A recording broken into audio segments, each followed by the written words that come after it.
जय महाकाली, हर हर महादेव, जय गुरुदेव। साधकों, आपका स्वागत है तंत्र सिद्धि संस्थान के एक और अद्भुत अकल्पनीय साधना सिद्धि पर। साधकों, आज हम आपको गुरु प्रदत्त अपना अनुभव और शरीर बदलने की सिद्धि, दूसरे के शरीर में प्रवेश करने की सिद्धि, जिसको परकाया प्रवेश सिद्धि कहते हैं, इसके बारे में हम जानकारी देंगे।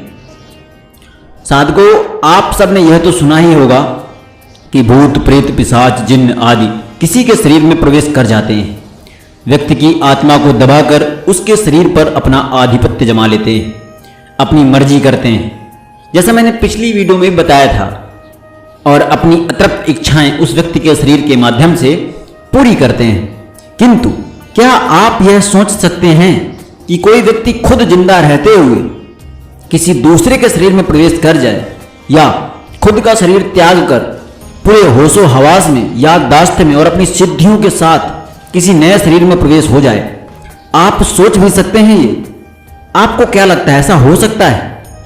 आपको शायद ये पता ना हो, शायद आपको यह आश्चर्य लगे या आपको यह अति संयोक्ति लगे, किंतु ऐसा भी होता है। साधकों, सिद्ध साधना जगत को जानने वाले इसे जानते हैं कि ऐसा भी होता है। सिद्ध साधना जगत बहुत ही विशाल है। मैं आपको कुछ उदाहरण दे देता हूं ताकि आपको विश्वास हो जाए कि ऐसा भी हो सकता है और किया जा सकता है।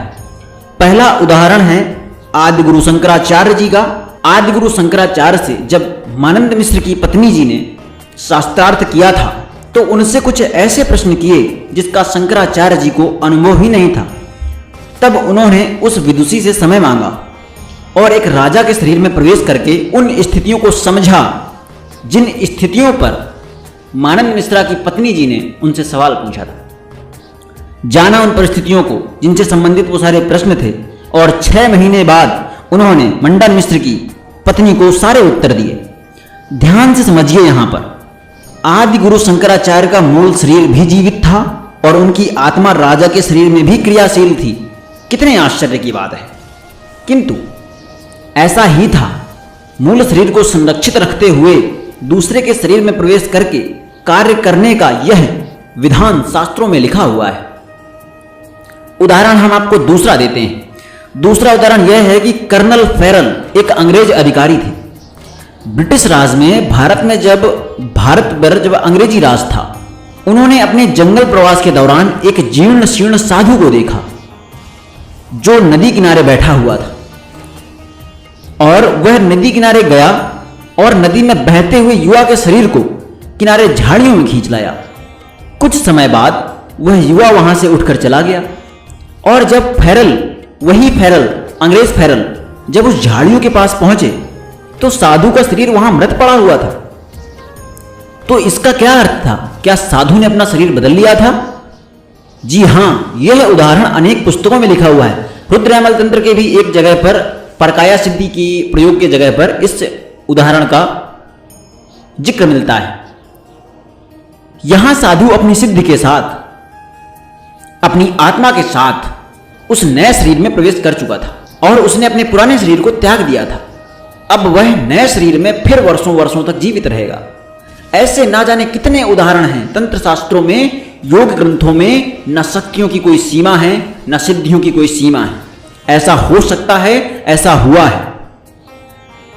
हां, हो सकता है कि हम जिन साधुओं, सिद्धों, महात्माओं की कहानी सुनते हैं, वह आज भी किसी दूसरे के शरीर में नया शरीर प्राप्त करके क्रियाशील हों, वरना कोई जन्म से ही विलक्षण नहीं हो जाता है, या कोई अचानक से बहुत बदल नहीं जाता है। कोई जन्म से सिद्धों जैसा होता है तो कोई अचानक से बहुत ज्ञानी हो जाता है। कोई योग शास्त्र में, कोई तंत्र शास्त्र में, कोई अनेकों गूढ़ विद्याओं को जानता है। तो ऐसा तभी होता है जिनके पास शरीर बदलने की शक्ति होती है, क्षमता हो जाती है, जिनके द्वारा शरीर बदलने की क्षमता आ जाती है। ऐसी विद्याएं तंत्र शास्त्रों से वो सीखते हैं और बाद में जन्मों जन्मों तक शरीर बदलकर इस मृत्यु लोक में वास करते हैं। हम आप यह भागी सुनते हैं कि कोई सिद्ध महात्मा हजारों सालों से जीवित है। हमसे यह भी सुनते हैं कि दलाई लामा बुद्ध के अवतार होते हैं। कोई साधु हमें ऐसे स्थानों पर सुनने को मिल जाता है जहां मनुष्य का जीवित रहना ही मुश्किल होता है। तो कहीं कोई और कहीं ऐसी ऐसी समाधियां खोदी मिल जाती हैं जहां साधु का समाधिस्थ स्थल था पर अब नहीं है। जो सैकड़ों वर्ष पहले समाधि ले चुका था अब वो वहां पे है क्यों नहीं? हो सकता है कई सौ साल तक जीने वाले तेलग स्वामी, बाबा कीनाराम, देवरहार बाबा, बाबा खेपा, आदि गुरु शंकराचार्य, गुरु गोरखनाथ आज भी किसी अन्य रूप में विचरण कर रहे हों। ऐसा हो सकता है क्योंकि ऐसी सिद्धियां तो होती ही हैं जिससे शरीर बदला जा सके, और परकाया सिद्धि यह इसका प्रमुख सिद्धि है। खुद के शरीर को जीर्ण शीर्ण पाकर किसी युवा के या किसी बच्चे के मृत शरीर में प्रवेश करके अपना शरीर बदल लेना और अपना पुराना शरीर जो जीर्ण शीर्ण हो चुका है उसको छोड़ देना, अथवा अपने शरीर को जीवित तथा सुरक्षित रखते हुए दूसरे के शरीर में प्रवेश करके उसका जीवन कुछ समय तक जी लेना ही आसान सिद्धियां नहीं हैं। इस शक्ति की सिद्धि किसी छोटी साधना से, क्षुद्र सिद्धियों से, क्षुद्र शक्तियों से बिल्कुल भी संभव नहीं है। माध्यम प्रकार की शक्तियों जैसे डाकिनी, बेताल, योगिनी, यक्षिणी, अप्सरा, अंग देवता, सहायक देवता, सिद्ध विद्या आदि द्वारा भी यह संभव नहीं है।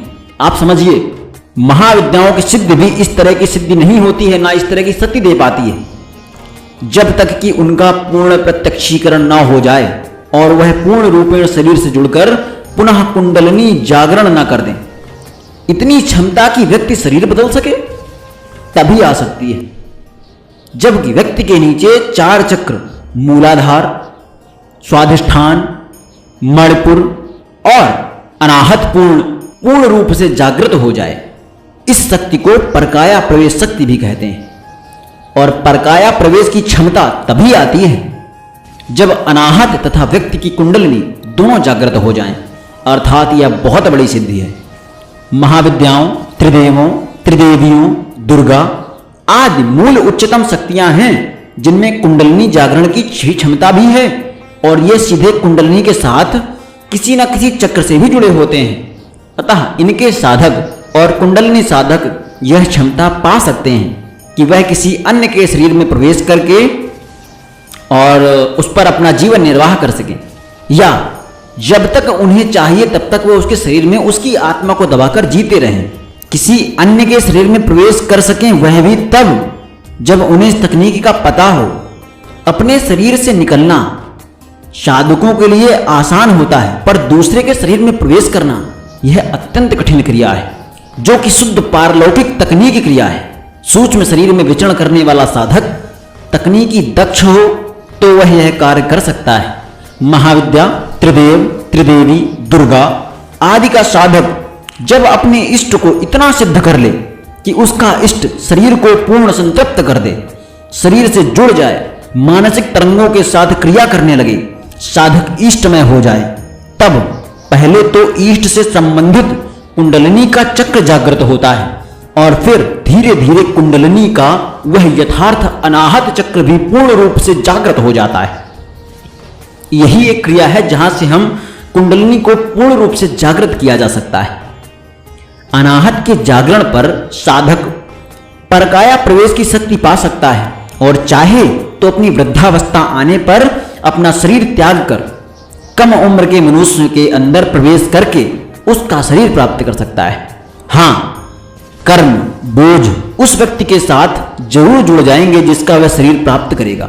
मतलब किसी का उसने शरीर प्राप्त किया जो नवयुवक था, उसके जो कर्म थे, उसके जो पाप थे, वह भी अब उसी आत्मा के साथ जुड़ जाएंगे। अधिकतर इस स्थिति में पहुंचे साधक जिस शरीर का चुनाव करते हैं उसकी या तो आयु पूरी हो चुकी हो या जो अकाल मृत्यु को प्राप्त हुए होते हैं। इनमें बच्चे या युवा अधिकतर होते हैं। हिंदू संस्कारों में कुछ रोगों में मृत हुए बच्चे लोग, सर्पदंश से मृत लोगों को जल प्रवाह करवाया जाता है, उन्हें जलाया नहीं जाता है। साधुओं, सन्यासियों, गुरुओं को तो समाधिस्थ किया जाता है या इन्हें भी प्रवाहित किया जाता है। ऐसा क्यों किया जाता है? यह क्रिया भी अनेक रहस्य समेटे हुए होती है और इसके पीछे भी आध्यात्मिक विज्ञान होता है। पारलौकिक विज्ञान के रहस्यों की दुनिया इतनी बड़ी है कि आप सोच भी नहीं सकते हैं। हमने आज आपको परकाया प्रवेश सिद्धि के बारे में बताया है। हम बहुत जल्दी आपके लिए, आपका ज्ञानवर्धन करने के लिए यहाँ पर अनेक सिद्धियों की चर्चाएं करेंगे। आशा करता हूँ कि आपको हमारे द्वारा दी गई समस्त जानकारी स्पष्ट होगी। मुझे आज्ञा दीजिए। जय महाकाली, हर हर महादेव, जय गुरुदेव। महाकाल शरण में लो प्रभु।